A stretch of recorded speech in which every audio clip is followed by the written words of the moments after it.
Hello everyone and welcome back to my channel. In this video, I'm going to be talking about how to parent a child who has survived sexual assault. If you're just watching my video for the first time, this is your first time on my channel, welcome. My name is Faith. I'm an abuse-related trauma therapist and I create content around mental health, abuse, trauma, healing, faith, and everything in between. And please subscribe to my channel if you're new here. And after this short break, we'll be right back into the topic of today. Hello, everyone, and welcome back.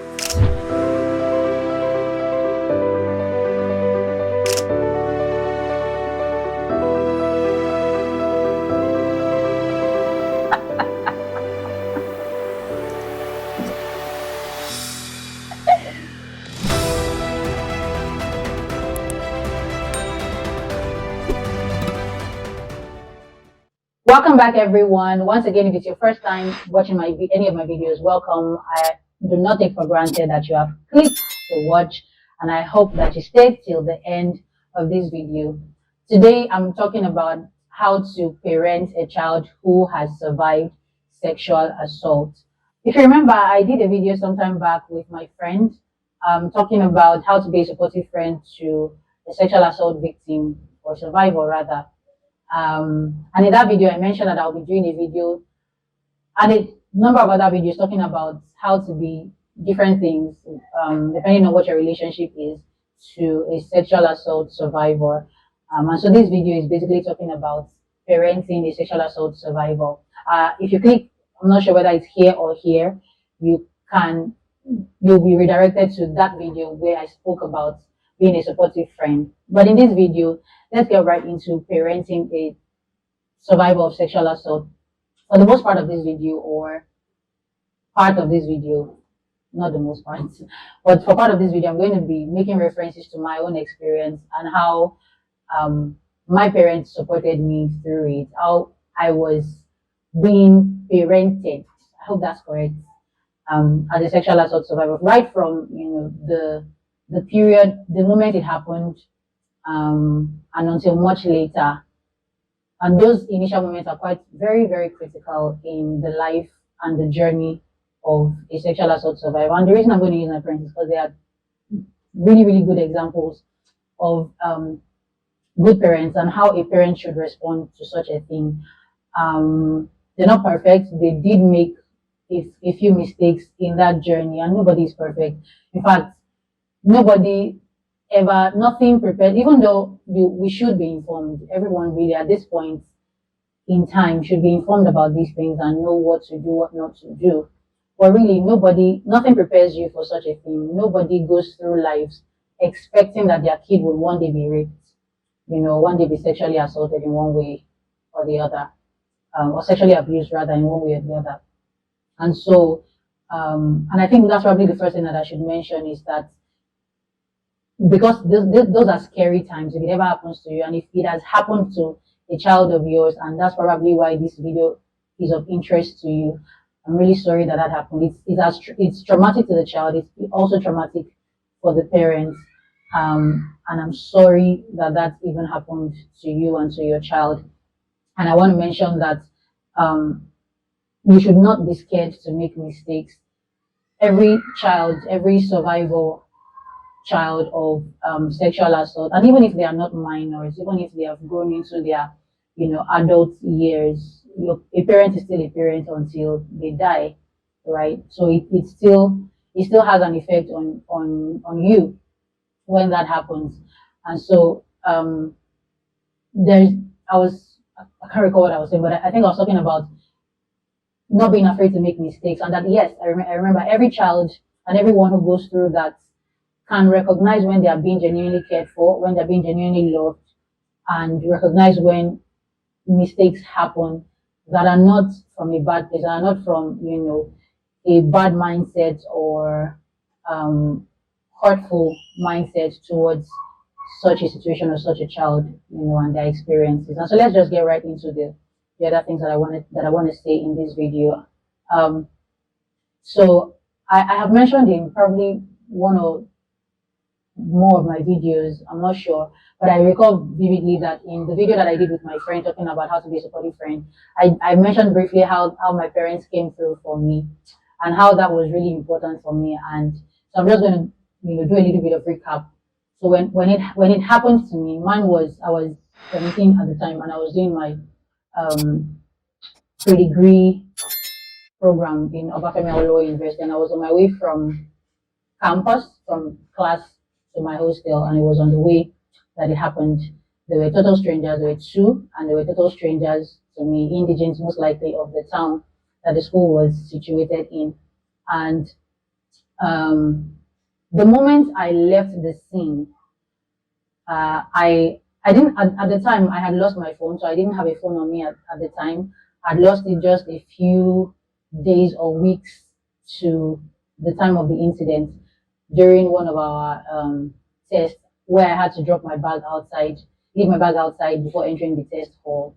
And my phone was in the bag. By the time I would come back after the test to pick up my bag, the phone was no longer there, so it was stolen. So at the time I didn't have a phone. And so when I left the scene of the rape incident, I was almost a few minutes, after met by two guys from my campus fellowship who were the ones that now helped me to my hostel. So it was the phone of one of them that I used to, the first person that I called was my mom. Looking back at it, that was big for me. It may look like, I mean, that should go without saying. The first person that you should contact is your parents, but it's not. I recognize that it's not like that for everybody, but it should be, because the parent should be the first.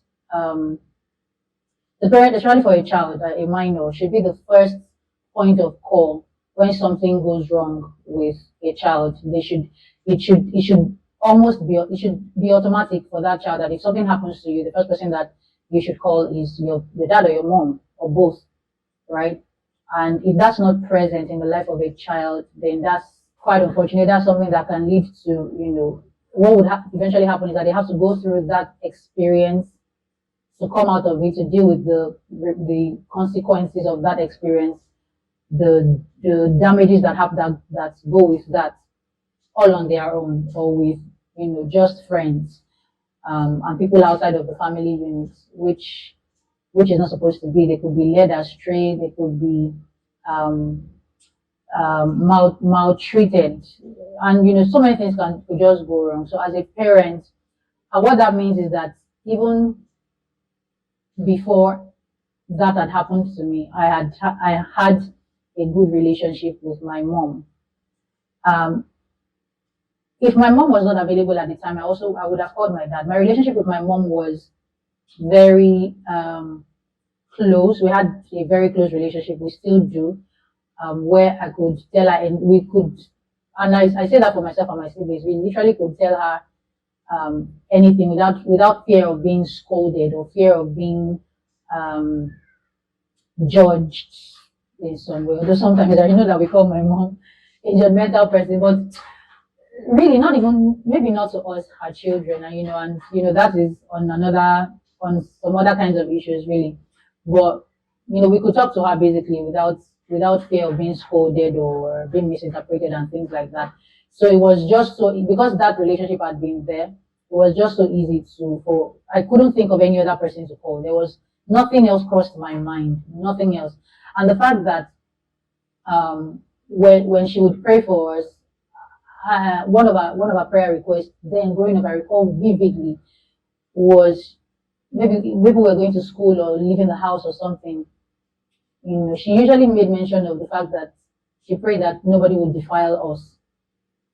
Those were all girls, and I'm not really sure what all of our childhood experiences had been, but I mean, she never told me about any sexual assault, but um, it was just something that was always in our prayer point. So the fact that I had heard her say stuff like that in prayer for me made it, easy for me to even say to her that this has happened though, you know.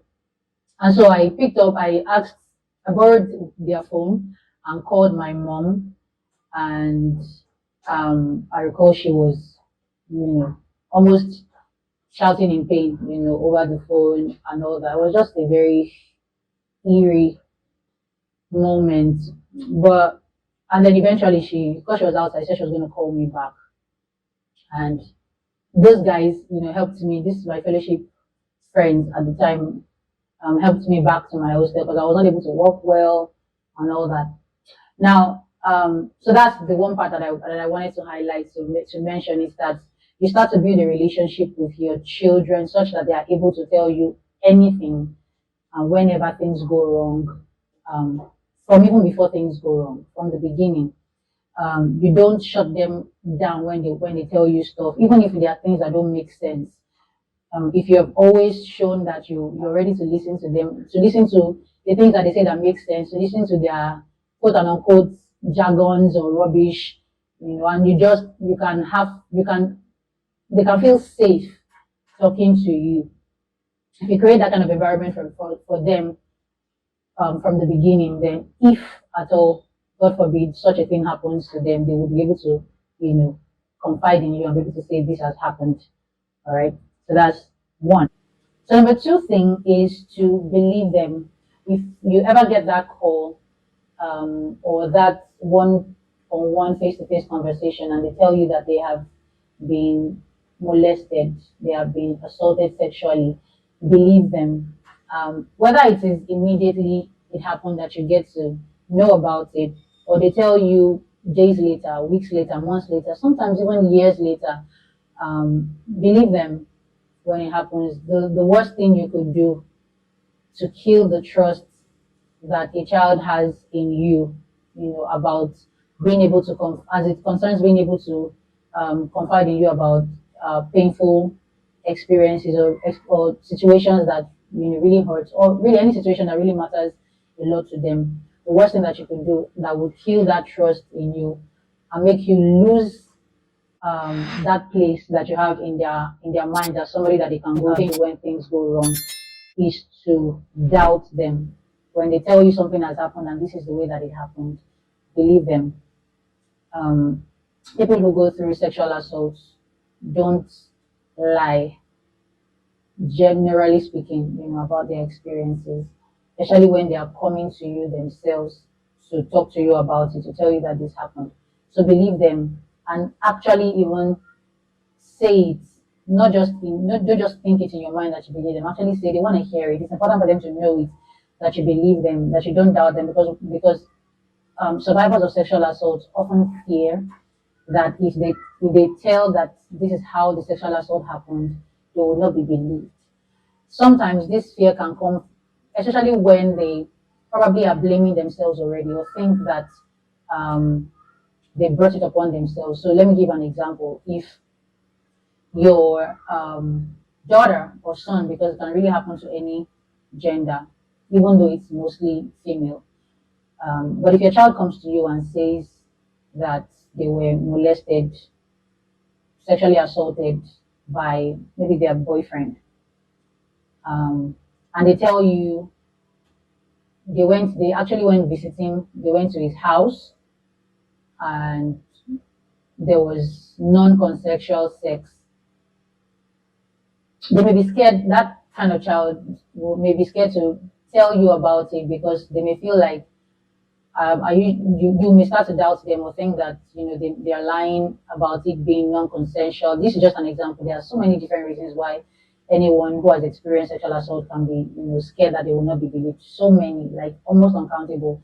The way the mind works for each person is different. The way the mind responds to such a traumatic incident for each person is different. But this is just me giving one example, a possible scenario, and then they think that because they have mentioned to you that they went to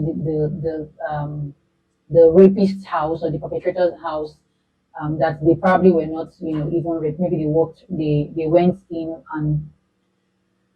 with the purpose of probably even sleeping with the rapist, or something like that. It could come up on their mind in so many different ways. But that's just one thing that can happen. And so they may be scared to tell you about it for fear of not being believed.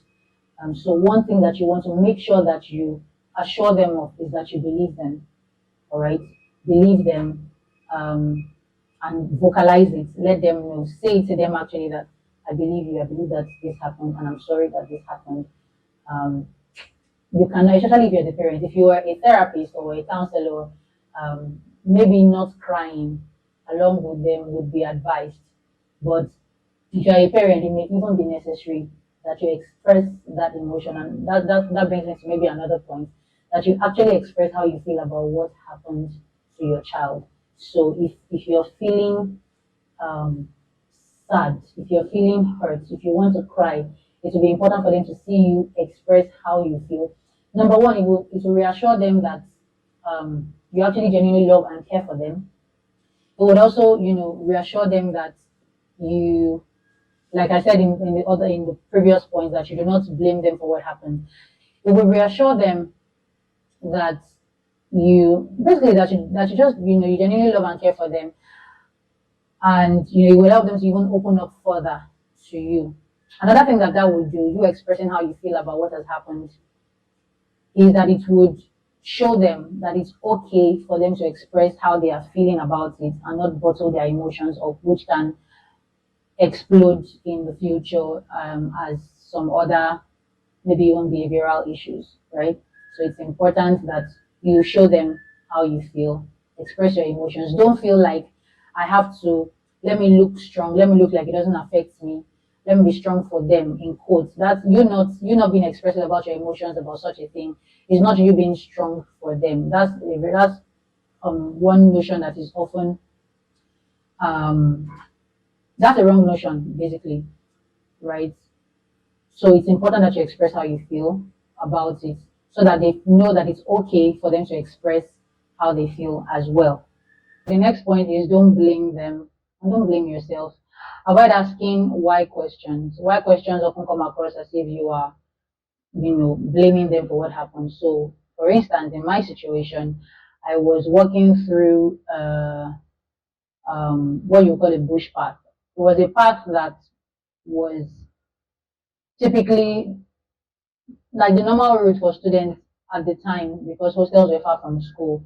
And so that path was mapped out. I'm not sure who mapped that path out, whether it was the indigents of the town or it was the school. But there was that path that actually led from the school, within the school, to the hostel. So to get into that path, I would be walking out of the school straight into that path. So it was like the path was carved out. I'm not sure by who, but I want to believe that somebody in the school, whether it was at some point maybe student association or it was the management of the school or the uh, what's it called, lecturers, somebody in the school basically, some people in the school came together and felt like this school leads to this path, so let's map out the path so that students and people living around this area could walk through. So the easiest question to ask anybody who has been raped on that path would be, why did you go through this path, knowing that it is a bush path, knowing that it is almost a lonely path, and things like that. And that question should not be, because believe me, the victim, I don't like to use the word victim, rather the survivor of of such an assault is already in their minds thinking, I shouldn't have, I shouldn't have gone here, I shouldn't have passed there, I shouldn't have this, I shouldn't have that, right? And so you don't want to further make them, get into that whole self-blame mode, right? So avoid asking questions that sound like you're blaming them one way or the other, or trying to insinuate that if they had not done this, or if they had not done that, or gone this way, or whatever, that probably wouldn't have happened. So avoid why questions. Make sure that you're not blaming them. That's very important. Your role at this point as a parent of a child who has just survived sexual assault is to listen, is to care. Just listen and care. Listen and care. All right.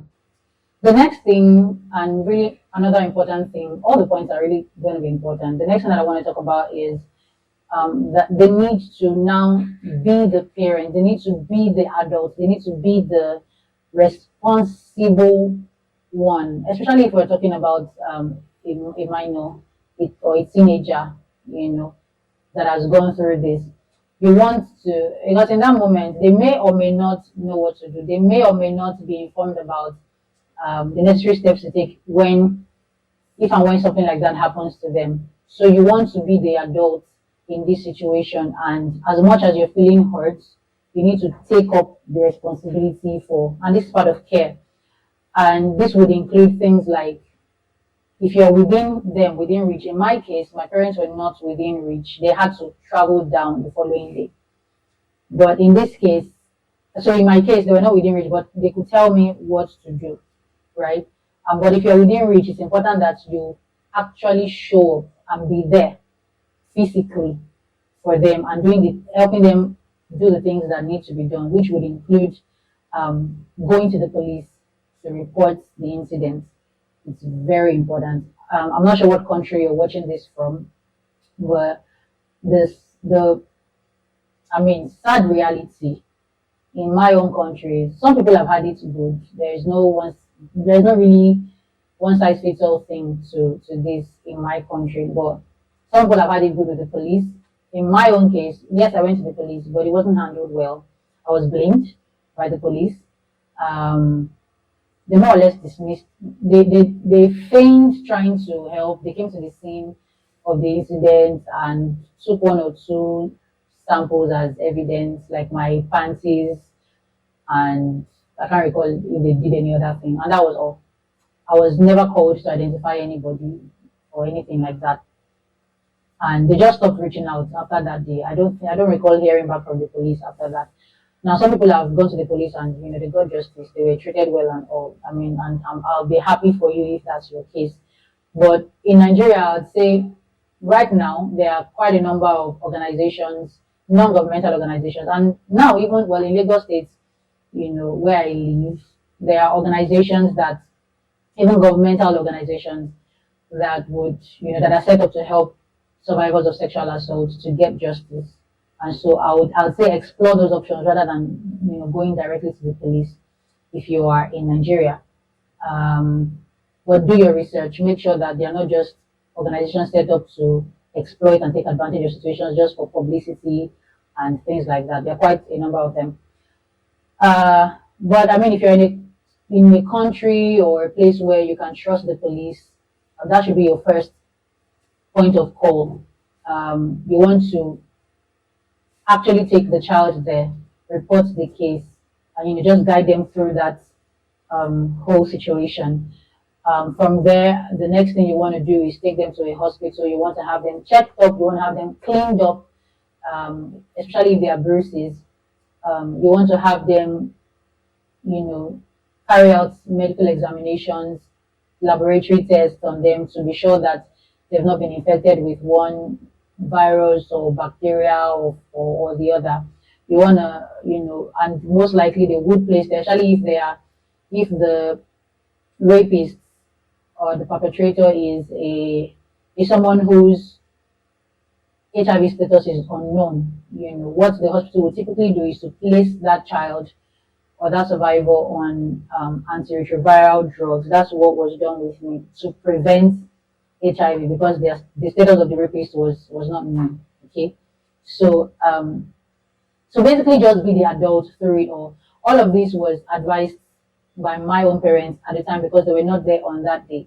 But the following day, as soon as my mom came around, we went back to the police, and there was just a lot of follow up and all that.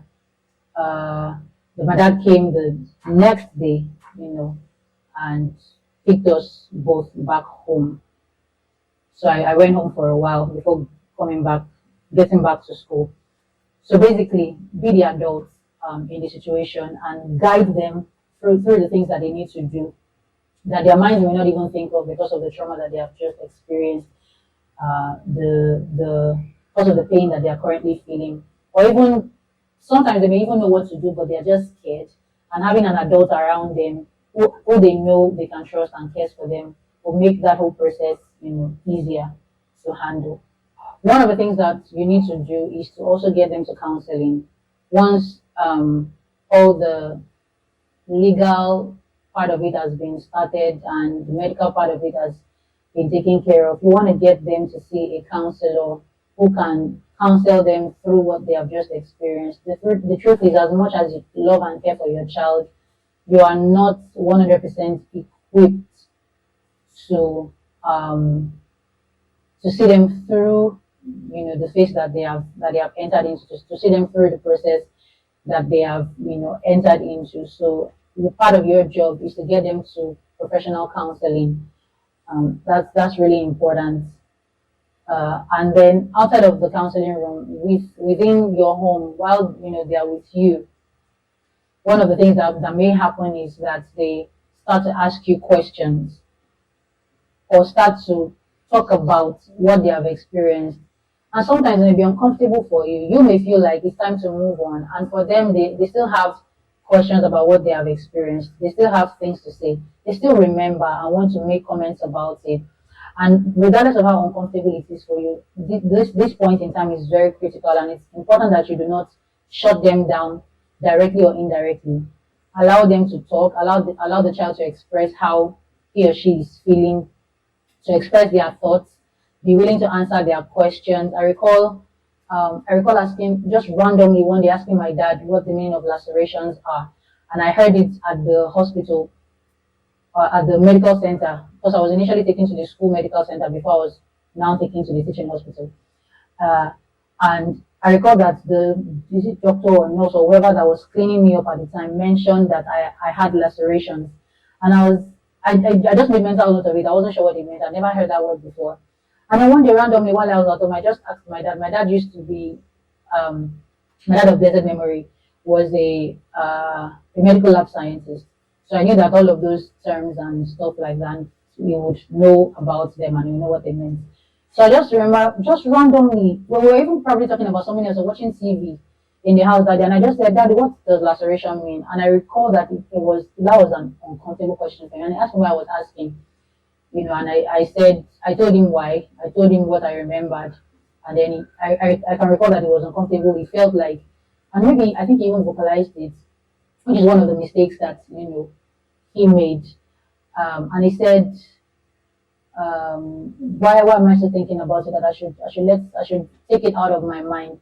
Now I think he answered the question quite alright, but that's what that statement did for me was to make me feel like I didn't want to be a burden to them. Maybe I was taking it too far, or that by now I should have let it go, or by the time I should have let it go, or that I was hurting him further by making references to what had happened. So I just decided that day that I would rather not say anything about it again. If anything crossed my mind, I would not. And that's not something that I know that if he knew better, I would have done better. That was not his intention.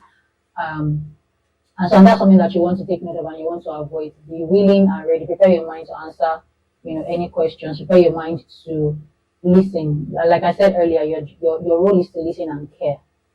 That's your role is not to control the timing of their healing. Your role is to listen and care, for them, for that child. The next thing that I want to say is to recognize the need for your survivor child's um, privacy, respect their privacy. What has happened to them in sexual assault is a violation of their body, a violation of themselves, right? And one of the things that you can do to help them regain power, to regain control, is to respect the time and the space that they require to heal from the effects of the sexual assault. So, as much as you want to monitor the progress of the child's recovery and all that, you need to be careful not to be intrusive, to respect their time, to respect their space, to respect the time that is required to heal. Do not be in a haste. Do not try to rush the process for them. And when they need to be alone, respect their need to be alone. If you discover that they are beginning to withdraw into isolation, that's something you probably want to talk to the counselor about, or you want to even start to have a conversation with them about as well. But in the general sense of things, there may be times that they want to withdraw to themselves, to even just think about what has happened, to process what has happened, and that is fine and necessary in their healing journey. So respect their privacy, respect their need for time and space. The last thing that I would say is, as much as the child needs professional help, when I say professional help, I'm talking about therapy, I'm talking about counseling. You as the parent also need counseling. You have also just gone through a traumatic experience. It's a painful one. Nobody ever wants their child to be sexually assaulted. No sane parents want their child to be sexually assaulted. No sane parents will feel all right or will be the same again after hearing or learning that their child has been molested sexually. So you need help as well. You need counseling so that you're even processing your own emotions in a healthy way and creating a healthy environment for the child as well to thrive and recover in. You also do not know how to, especially if this has never happened to any child of yours before, you also do not know how to navigate this. You're also hurting. You're probably even feeling like you have failed in protecting your child, which is not true. Um, but there are so many reasons why it's important that you also get counseling, professional counseling, to help you through this journey. You are also in a healing journey, just a different one, but a healing journey as well. And it's important that you have help. The whole family maybe needs to go through therapy as well. Um, I'm not sure if there's anything that I'm forgetting, but if there is anything else, I'll probably do a part 2 to talk about it. And if you have questions, please leave your questions in the comment section, and I will be sure to reply or answer them in another video. Um, I would also leave at the end of this video different helplines that you can call and reach out to if your child or anyone that you know has gone through sexual assault and you want to get help, whether it's legal help or medical help or counseling help. I'll leave helplines after this video that you can reach out to. If this is your experience, once again, I want to say that I'm sorry. Nobody deserves to go through this, um, and it will be okay. It's not the end of the life of that child. It's definitely not the end of the life of that child. It's definitely not the end of your life. It's definitely not a what do I call it now? It does not show, or it's not a testament to the quality of your parenting. It's an accident, it's an incident, and it was not your fault. It was not the fault of the survivor, and it was not your fault as a parent as well. If you found this video relatable, if you've liked the content of this video, please actually like it by giving this video a thumbs up. Leave a comment in the comment section. You can ask questions there. And do not forget to subscribe to my channel and turn on the notification bell so that whenever I upload a new video, you are first to know. Until my next video, bye.